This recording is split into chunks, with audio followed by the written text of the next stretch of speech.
When I'm out on the water, oh man, you just feel so good. The air that you breathe is pure. There's no factories and stuff around this area. And you get out there, you can just relax. When you get in that water, it's a whole different feelings. That air blowing on you, so real, so good to be out there. I wouldn't be no other place. Because you're just in a place all by yourself. Even though you got cell phones, you're like disconnected from everybody. And just you and God in the world. But you get out there and just live your own life, you know. My family has been here since the 1900s. We are third generation oyster pickers. We're just doing stuff that we've been born and raised doing all our lives.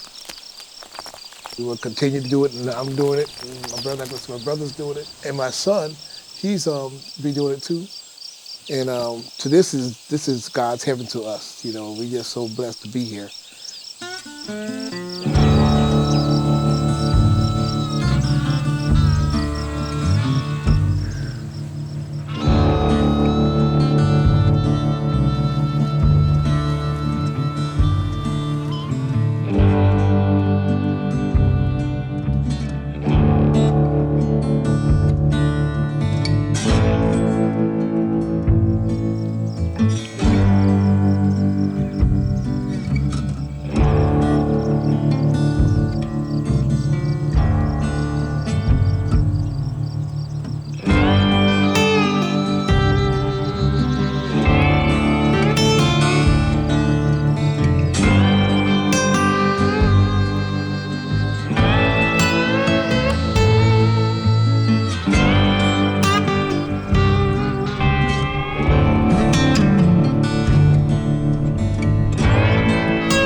My name is William Timmons, and I'm associated with the Harristeck Seafood in Harristeck, Georgia. Me and my brother Jerome, third generation oyster pickers. My family has been here since the 1900s. My great-grandfather, his name was William Timmons.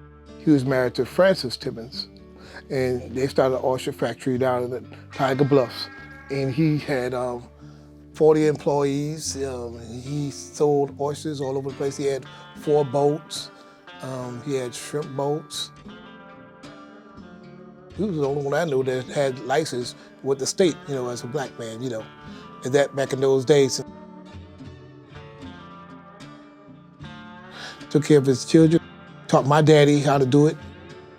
But by the time my daddy got of age, that's when the land was already took it away.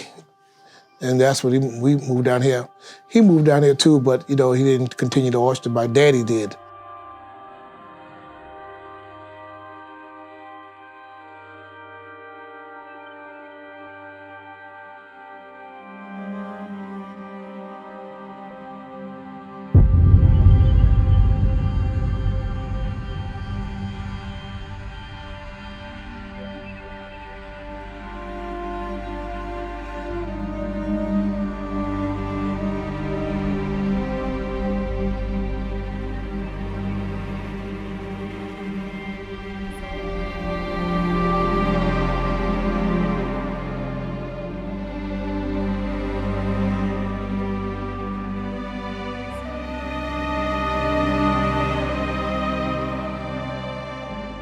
The government came in and took the property in 42.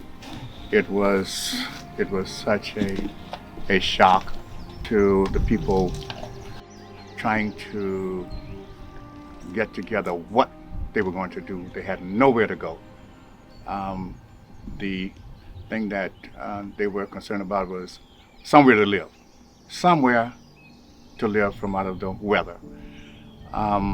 So all of their focus was on dismantling their homes as fast as they could, get it out to the side of the road where they could try to at least build some kind of little makeshift shelter. During all of that time, the boats were on the banks just rotting away. as the people were trying to survive after being evicted from the homeland. It did not have to be. We know it is to be a fact that there were folk who did not want black folk on such a beautiful and rich piece of land, and especially right on the water, that just supplied the greatest sea life, the greatest oysters, crabs, shrimps, the best that you would want to eat. Not only that, but the land was so rich. All the beautiful fruit trees, all the vegetables you want to eat, everything that you would want to enjoy, they were able to bring forth on the land in Harris Neck, all from out of the rivers. Those folk who envied and did not want black folk to own such a precious piece of land worked whatever avenue they could to get them off of that land, and they eventually did.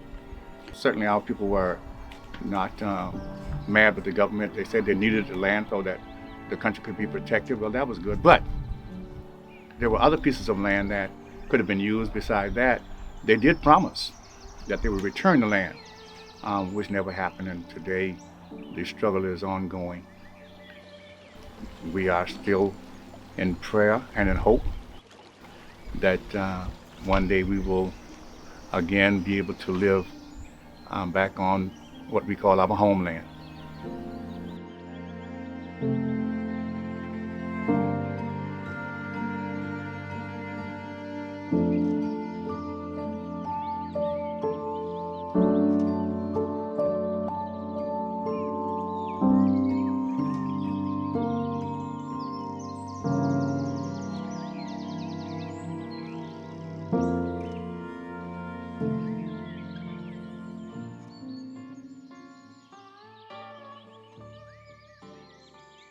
My dad continued to sell the Harris Neck wild oyster. He would go out there and pick them.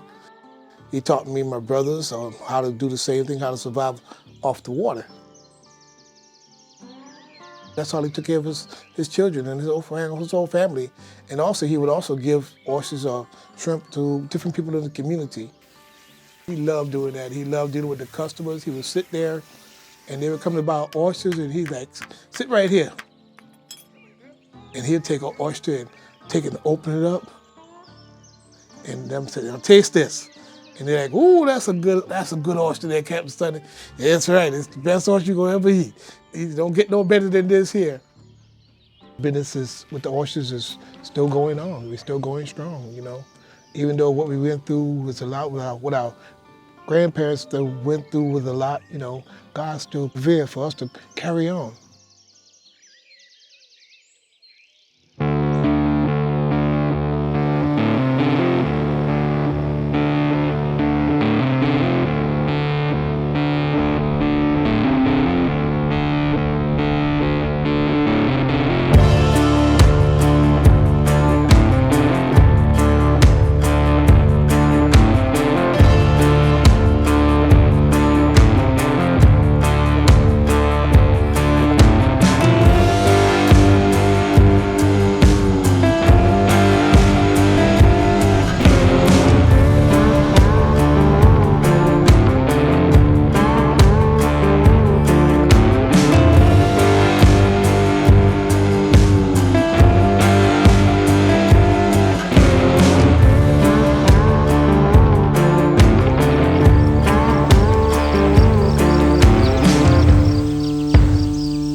Picking the oysters is a process where you go out there to an oyster bed, which you have to have your own lease.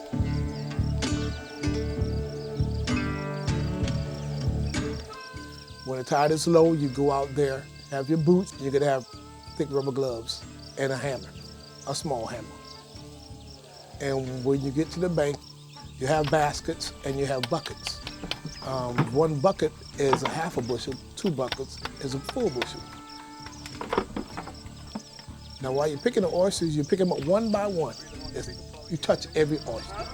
When you pick that oyster up, you knock the little ones off, put the big one in the bucket. When you throw the little one back, he gonna grow to a bigger oyster.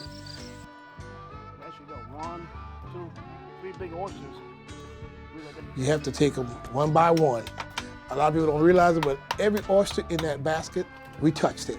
You know, there was a hand on it, one at a time. It's like a sculpture, you know. And then you go back and do it again.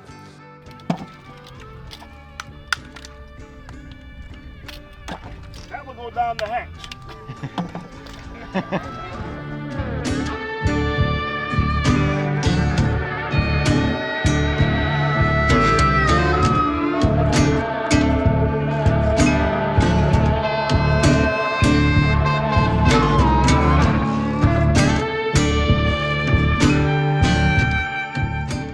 You pick until the tide get up where you don't see no more oysters. After you don't see no more oysters, then you go to the dock and then you take like a pressure washer.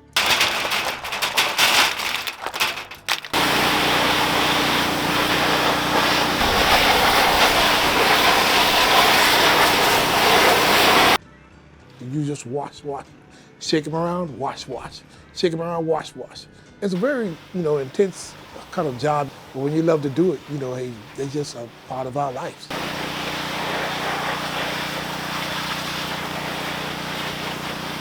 That's how we were trained. But, you know, we never knew nothing about welfare, food stamps, and nothing like that. We never were hungry. We never were without clothes. We never were without nothing. I mean, life was just grand to us, you know, and we lived it to the fullest. And our daddy, he lived it to the fullest. It's a whole different taste of oyster. The area that they grow them in, there is no pollution, there's no factories, no nothing. If you can see, there's not even a store in Harris-Neck. And the area is pure, and you notice the ocean was right there, which gives it a better taste for the oysters and purified and salinity and no pollution, and it's a whole different taste of oyster. And we enjoy doing it. And we wouldn't stop doing it until we passed away. We get down, can't do it no more. We pass it on to somebody else, and the family carry it on down, you know. But it's something that you love, you know. And that's who's going to carry it on, the tradition, you know. To carry on this tradition of the oyster picking of Harris-Neck and the Timmons family.